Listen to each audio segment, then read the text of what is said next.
Sveti Damjan. U jesen 1205. godine Franjo je dotaknut milošću Božjom prvi put stupio u crkvu Svetoga Damjana. Međutim, dok je molio, dogodilo se da je s velikoga bizantskog križa, koji se sada nalazi u bazilici Svete Klare, čuo poziv. Ne vidiš li, Franjo, da mi se ruši kuća? Zato pođi i popravi je. Franjo je dršćući zbunjeno odgovorio. Drage volje ću to učiniti, gospodine.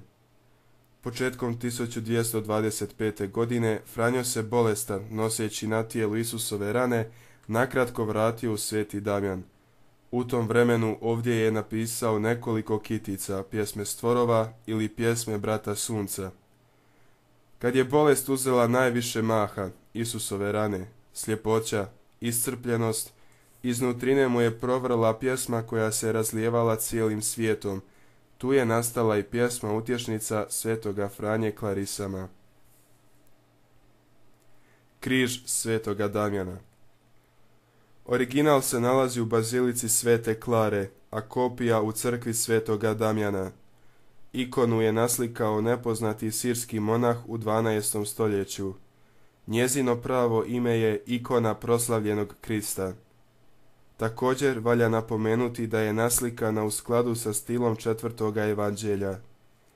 Prvo što nam upadne u oči je da Krist nema trnovu krunu, nego zlatnu aureolu. Na ikoni nema niti jednoga znaka trpljenja ili smrti, samo slava. Uslišana je Kristova molitva. Oče, proslavi sina svoga. Ikona govori o dubokom otajstvu Krista. Riječi i opisuje borbu između svjetla i tame. Ikona predstavlja konačan rezultat te borbe. Isusovo uskrsnulo tijelo se još više otkriva u svjetlosti jer je na crnoj pozadini, koja ima svoju simboličnu suprotnost u svjetlu. Cijelu ikonu okružuje crvena boja, simbol ljubavi. Predstavljena je kao dramatičan kraj pobjede svjetla nad tamom. U sjaju aureole oko Kristove glave vidimo konture križa. Sjaj i križ predstavljaju cijeli Isusov život, njegovo poniženje i proslavu.